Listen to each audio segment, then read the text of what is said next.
আমরা কি চাই রমজান মাস হেলায় নষ্ট করতে, নাকি রমজান মাসে গুনাহ মাফ করাতে?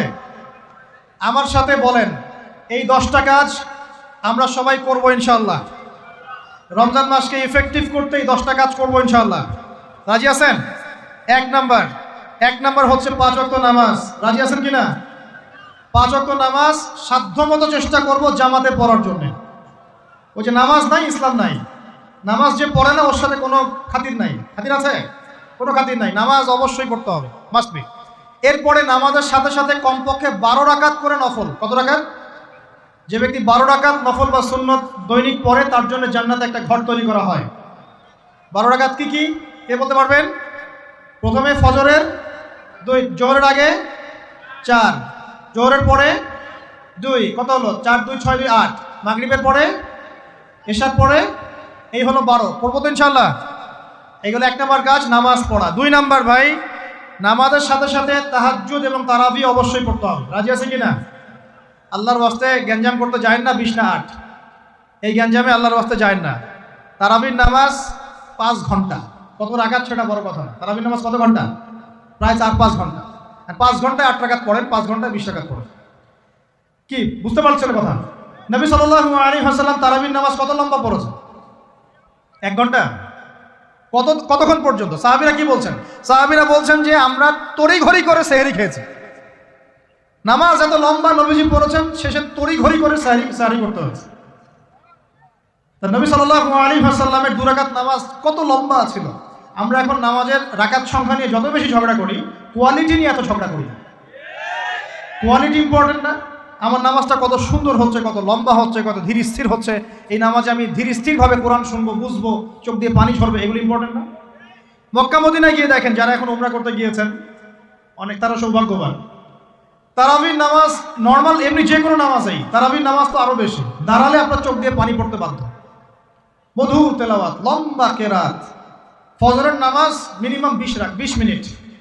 ফজরের নামাজ 15 থেকে 20 মিনিট। আর আমরা তো 3G 4G 5G মাশাআল্লাহ।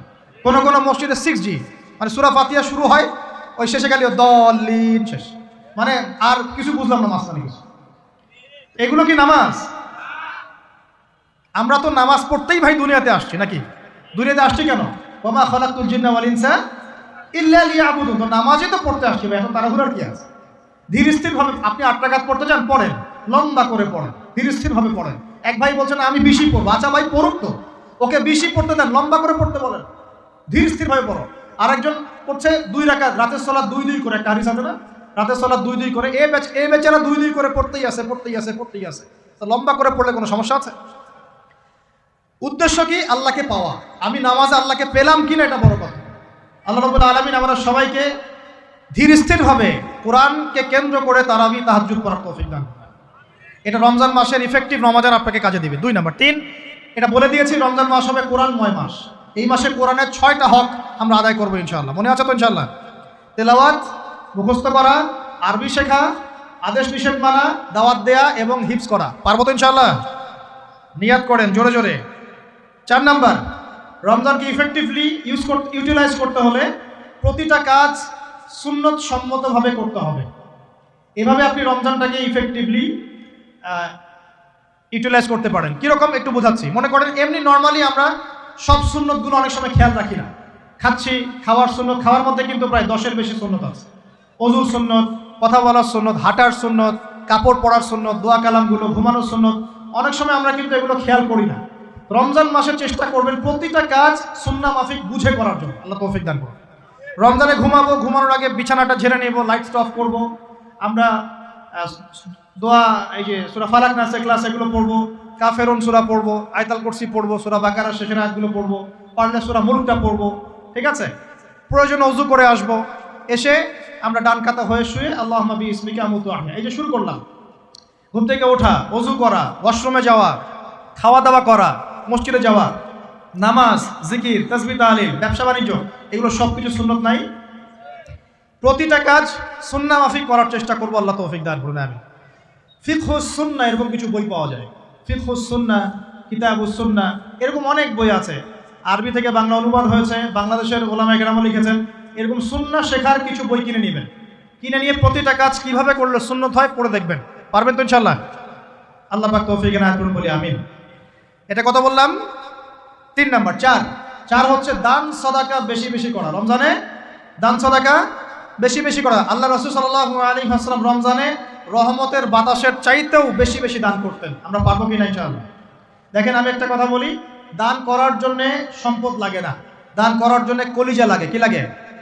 ব্যাস, যার মন বড় সে দান করতে পারবে ইনশাআল্লাহ। আল্লাহ পাক আমাদের সবাইকে দিনের জন্য দান করার তৌফিক দান করুন। দিনের জন্য দান করেন, স্থানীয় মসজিদ, মাদ্রাসায়, এতিমখানায়, অসহায় মানুষের পাশে, বিধবার ঘরে, এতিমের ঘরে, যারা খেতে পারছে না 3 বেলা, ওদের ঘরে ঘরে রমজানের বাজার পৌঁছে দেন। আল্লাহ পাক তৌফিক দান করুন, আমিন। 5 নাম্বার, রমাদান মাসে অবশ্যই আমাদের জাকাতগুলো আমরা দিয়ে দিব। রাজি আছি তো ইনশাআল্লাহ? বলেছি জাকাত এবং সালাতের মধ্যে যে পার্থক্য করে সে মুসলিম নয়। জাকাত ফরজ হয়েছে, অবশ্যই আপনাকে জাকাত দিতে হবে। এটা কিন্তু নফল কিছু নয়, এটা কি ফরজ। জাকাতের নিসাব জানেন কি না? কত পার্সেন্ট? 2.5%। আচ্ছা, জাকাতের নিসাব নিয়ে ইনশাআল্লাহ পরবর্তীতে লেকচার চলে আসবে, অনলাইনে দেখে নিন। এছাড়া ফিকহুস জাকাত কিছু প্রোগ্রাম আসবে, অনলাইনে দেখে নেবেন ইনশাআল্লাহ। আল্লাহ রাব্বুল আলামিন আমাদের সবাইকে জাকাতগুলো দেওয়ার তৌফিক দান করুন। শুধু জাকাত যদি আমরা ঠিকঠাক মতো দিতাম, একজন মানুষের সমাজে না খেয়ে মারা যেত। একজন মানুষও সমাজে এই যে ইকোনমিক সমস্যাগুলো যেগুলো হয়, অর্থনৈতিক সমস্যা, স্যাংশন, মুদ্রাস্ফীতি, হাবিজাবি, অনেক প্রবলেমস ওভারকাম করা যেত শুধু জাকাতের মধ্য দিয়েই। কিন্তু কে শোনে কার কথা? সবাই কি জাকাত দেয়? বাংলাদেশে এমনও মানুষ আছে যার একজনের জাকাত দিয়ে 100 পরিবারের সংসার চলবে ইনশাআল্লাহ।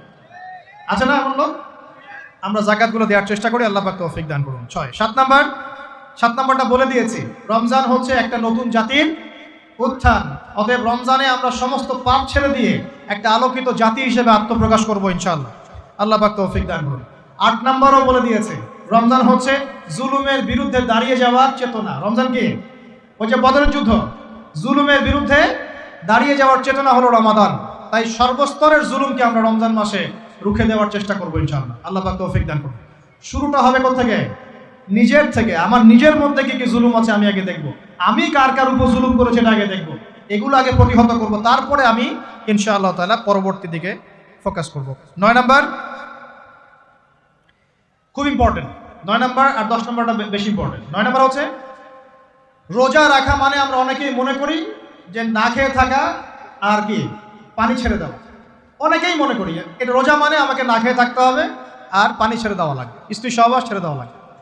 কিন্তু এর চেয়ে বেশি ইম্পর্টেন্ট একটা বিষয় আমরা ভুলে যাই, সেটা হলো রমজান মাসে রোজা রাখার অর্থ হচ্ছে আল্লাহ পাকের সমস্ত কবিরা সগীরা গুনাহ ছেড়ে দেওয়া। রোজা রেখেছি, গীবত করলাম, রোজা হবে কিনা? রোজা রেখেছি, মিথ্যা কথা বলছি, হবে রোজা? রোজা রেখে ওই ভদ্রলোক সুদ খাচ্ছে, রোজা হবে? রোজা রেখে অমুক ভাই আমার টেবিলের নিচ থেকে টাকা নিল, রোজা হবে? অমুক ভাই মানুষের সম্পদ আত্মসাৎ করে ফেললো, হবে? অমুক বোন বেপরদায় বাইরে বের হয়ে গেল, রোজা হবে? অমুক ভাই মনে করেন ওই যে গার্লফ্রেন্ডের সাথে চলে গেল ডেট করতে, রোজা হবে কিনা? অনেকে পর্নোগ্রাফি দেখছে রোজা রেখে, রোজা হবে কিনা? এই যে কবিরা গুনাহ যেগুলো আছে, যত রকম কবিরা গুনাহ, এই গুনাহগুলোতে লিপ্ত থাকলে রোজা ভেঙে যায়। আল্লাহ পাক আমাদের সবাইকে কবিরা গুনাহ মুক্ত রোজা রাখার তৌফিক দান করুন। আর 10 নম্বর পয়েন্টটা হচ্ছে এই ভাই, রমজান মাস আসলে মাশাআল্লাহ শিকল দিয়ে শয়তানকে বেঁধে রাখা হয়। রমজান মাস আসলে মাশাআল্লাহ আমরা অনেকেই পাক্কা মুসল্লি হয়ে যাই, দান সদকা করি, জাকাত দেই, তারাবি পড়ি, তাহাজ্জুদ পড়ি, অনেক কিছুই করি। কিন্তু ঈদের দিন আসলেই মাশাআল্লাহ আমরা আবার আগের জায়গায় ফিরে যাই। ঈদের দিন শয়তান যে ছাড়া পেয়েছে এটা বোঝার জন্য রাস্তাঘাটে বের হলেই হয় নাকি? মেয়েদের চলাফেরা দেখলে বোঝা যায়, আরও যে হোটেলে হোটেলে গান বাজে এগুলো দেখলে বোঝা যায় শয়তান ছাড়া পেয়েছে, আজকে বুঝলাম। তো এখানে সবচেয়ে বড় শিক্ষাটা হলো রমজান মাসের এই যে শিক্ষাগুলো, ত্যাগের মহিমা, জুলুমের বিরুদ্ধে দাঁড়িয়ে যাওয়া, কোরআনের হক আদায় করা, জাতির উত্থান, বড় বড় অনেক কথা বললাম।